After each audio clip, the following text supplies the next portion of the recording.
Hey everybody, I've got Tyler Pennypacker here, one of our nutritionists, and we're going to be moving into, in our spring detox series, we're going to be talking more about foods that detoxify. We've already talked about toxin avoidance, the retox, so to speak. We've talked about clean produce. We've talked about clean animal products, and not full detail. But if you haven't watched those pieces yet, stop here. Just don't even watch this video. Go back, because as we said in the first couple videos, if you can do more detoxification by avoiding toxins than by actually trying to get your body to detoxify. If you were retoxifying yourself, then it's much harder to detoxify, because not only are you getting just as many toxins as you would detoxify, but also those toxins that are coming in actually inhibit your detoxification processes.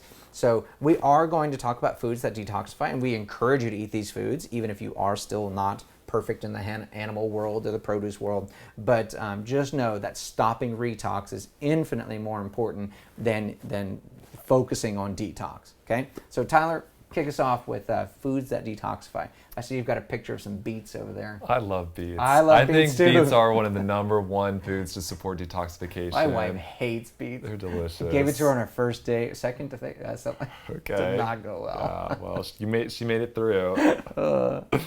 Yeah, so detoxification, there's a lot of pieces, but when I think of nutrition, it's a game of nourishment.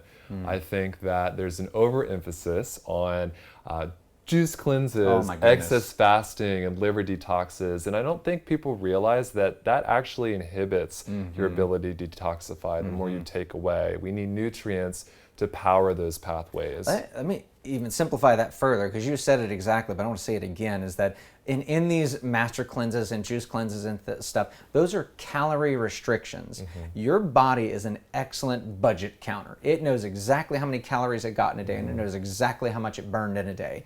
If your consumption of calories goes down, your body always balances the budget. Otherwise, you would explode. So we don't see humans exploding, so the budget is always balanced. Unlike our federal government, they never balance the budget. So if the body's always balancing the budget, if you eat less calories, some processes must slow down. And it turns out that detoxification is one of these processes where you can go, I guess since we can't detoxify right now, we'll just store it. And that's what happens. In some ways, it's not essential. The body's more concerned with keeping you alive. Right. Producing the energy. Detoxification is a parasympathetic process when we think of the nervous system. So the body needs to be in a restful state, and even to focus on caloric restriction, that scares the body, and it transitions. Transitions into more of a sympathetic state where it's on alert. So.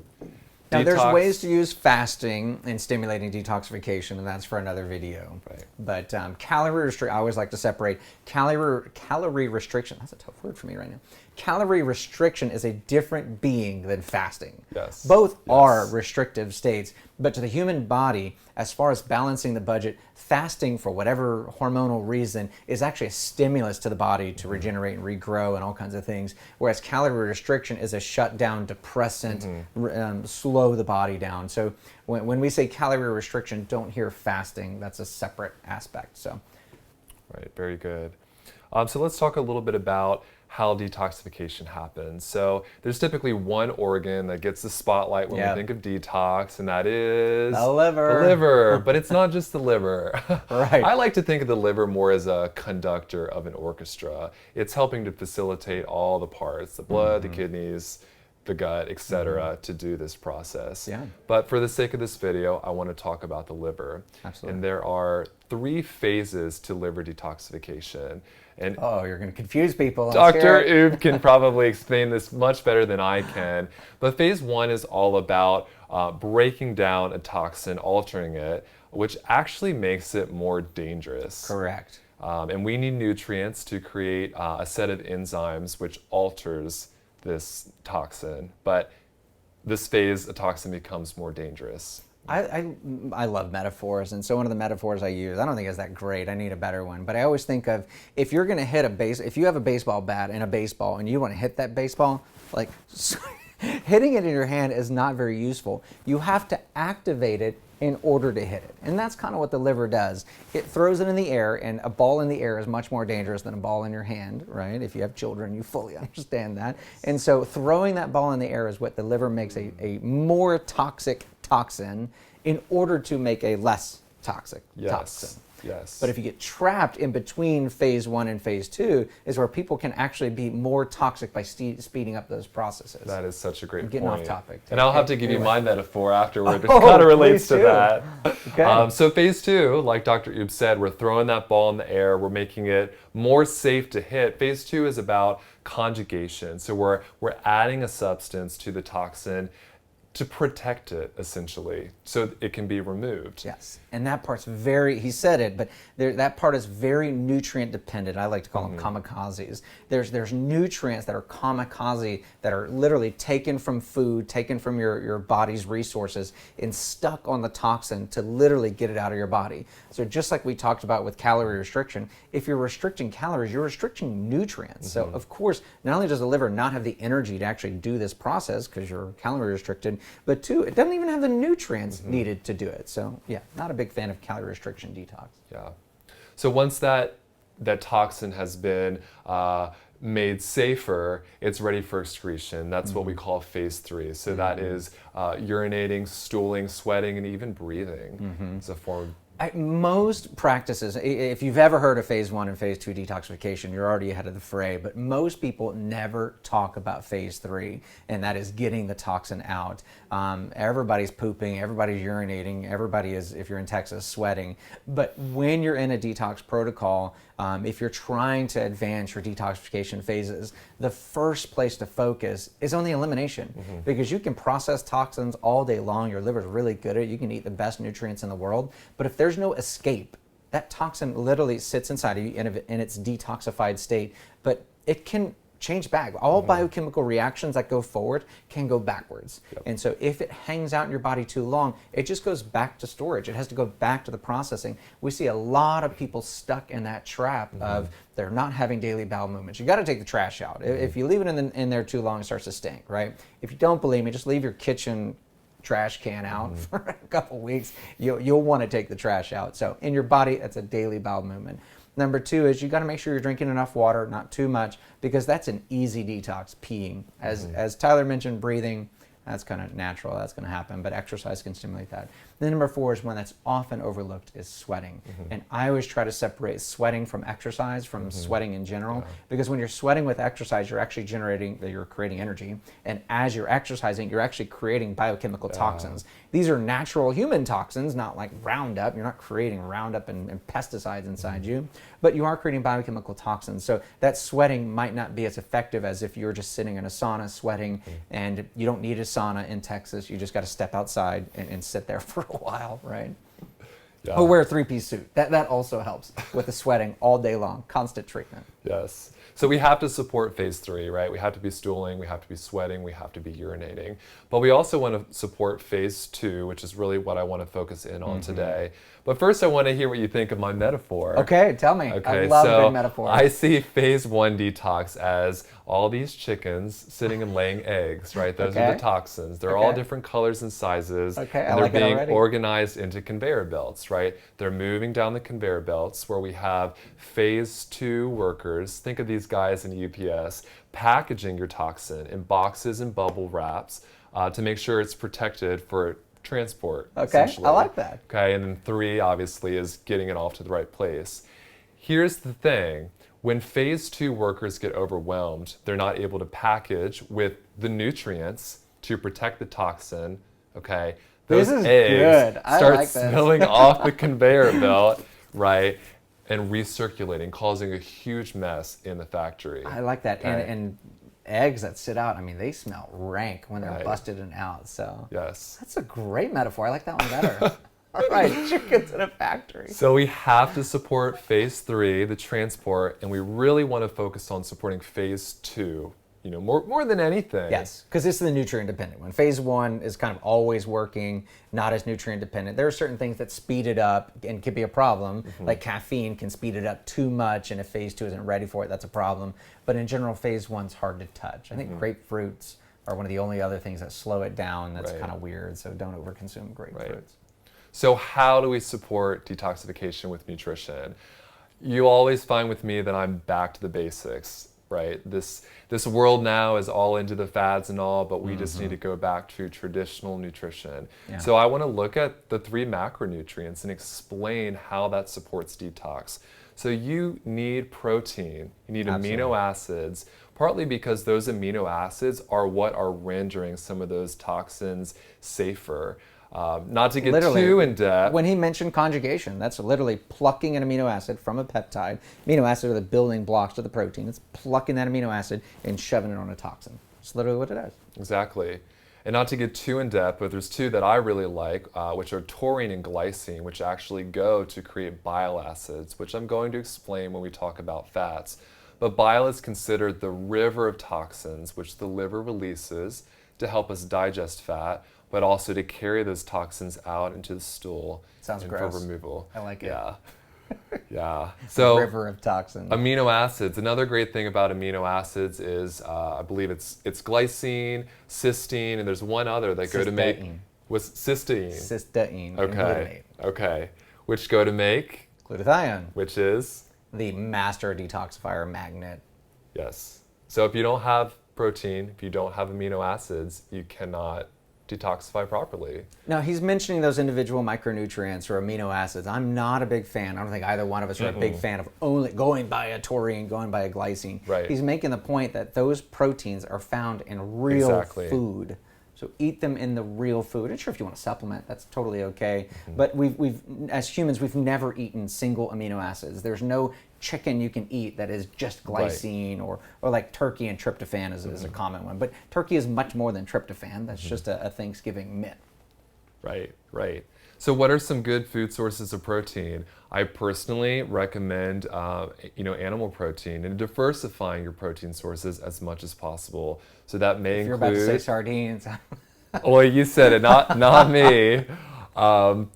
But focusing again on that grass-fed, pasture-raised meat that we talked about, good quality eggs. I think it's good to diversify. The reason is Absolutely. because muscle meat doesn't quite contain the full array of amino acids. Collagen is such a hit nowadays, and one of the reasons is because it's higher in glycine. So, collagenous rich foods, is that a word? Yeah, Are joints and feet to make broth.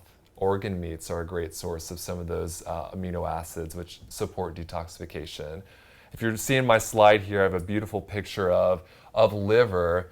But in homeopathic medicine, there's a motto that says like heals like. And the thought is eating the organ of another animal is going to fortify the organ in yourself. But liver in particular is a nutrient-rich source of vitamins and minerals to power those detox And it makes pathways. sense because the liver is the powerhouse detoxifying organ. So it's got lots of nutrients in it for detoxification. So if you eat some other animal's liver, it's high in nutrients. And I just saw roadkill on the way to work today, and as disgusting as that is, what are the vultures eating? They're actually eating the organs more than they're pecking at the deer meat and the legs and the body. So organ meats are definitely a big part of diet that we've lost in America. And I'm the first to admit I don't eat nearly enough.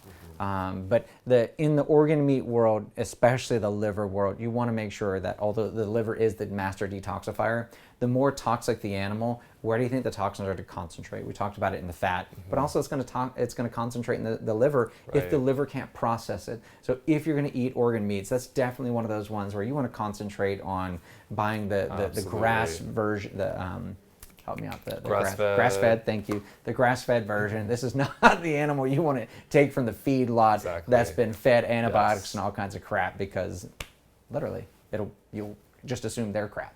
Yes. So my chemistry teacher in college, instead of like sticks to like you just said, he always said, he was African. I can't do his African accent, but he was like, crap sticks to crap. So if you eat crappy liver, it's going to stick to you. So eat good liver. Yes. So the takeaway from that is you need protein to detoxify, diversify your sources as much as possible. Okay. Next macronutrient that's really important for detox is fat.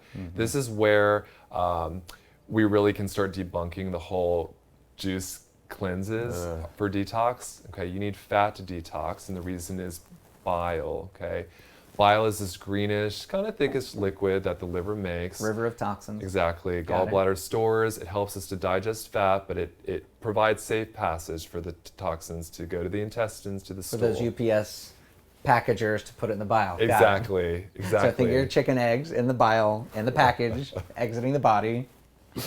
But bile is actually made from fat, but it also takes the presence of fat in the diet for the gallbladder to contract. Okay, so we need good fats in the diet. One note that I want to make is cholesterol. Actually, good cholesterol-rich foods is a precursor to making bile. Which is such a problem in America with all this low cholesterol, low fat nonsense that's been preached and is totally debunked. Yeah. So I'm a huge fan of consuming good quality fats, which include, I like grass-fed butter. If it's implicated in your like case, grass-fed butter? right? I think the only people that don't like it are the ones that are sensitive to it and can't have it. Yes. Of course, you're getting good quality fats with any meat, protein that you're getting. We have avocados, coconut products, olives, and so forth. But you need fat to detoxify. Your juice is doing nothing for you. If anything, Providing it would be better. nutrients, but no calories. Exactly. If anything, it would be better to add a little bit of coconut milk or something to support that detox. Agreed, and that's even not enough, right? I like to think of, I love metaphors, right? So I like to think of detoxification as someone turning a crank, right? So calories, fat is actually what's turning the crank, but if you have no cogs on your wheel, then you're not making any progress. So the cogs on your wheel are the proteins, as he was mentioning, and the nutrients that are kamikaze and burning up. In each crank of the wheel, you burn those nutrients, so you need more and more nutrients. But without fat, that crank just slows to a halt, and then you don't even need nutrients. Right, exactly. So fat is important. Fat is your friend. Yeah. Honestly, it's such an important thing to say, because when I came from conventional medical school and was starting to learn that fat was fine and I was reaching for the butter, I literally had to have a conversation with myself. Like, I just read Mark Hyman's book. He's a very smart man. He said fat is okay. I can do this. I can cook bacon. I can eat fatty meats. That's okay. We have to rewire ourselves. We have been programmed that low fat is healthy, and it is the opposite. Absolutely. Anyway, you're going to give me Which brings me to my next point. We've also been wired in the last probably 1 to 2 decades that carbohydrates are the devil. True. And too low carbohydrate can also be a problem. Right. So I like to focus on this because carbs do provide us with energy, and the liver stores glucose in the form of glycogen, and that is needed for the liver to also crank and do its job. Okay, but God, I'm using my metaphors. But the importance is the quality of your carbohydrates. So of course we want good vegetables, your greens. I like fruit squashes like squash, zucchini. I also prefer root vegetables. So if you can handle a well-cooked potato, sweet potato, beets, carrots, those are excellent. They're also provide prebiotics to feed the microbiome. Some other good sources are things like fruits, so berries, oranges. You're also getting those antioxidant nutrients, which help to... More cogs in the wheel. Exactly. Which is supportive of that phase one. Is that a good, you like that, cogs in the wheel? Right, we'll do a show or theater. The wheels on the bus. Yes. Okay. So carbohydrates are also important, and everyone's different in their tolerance, but I think a good starting place for most people is about 80 grams of net carbohydrate.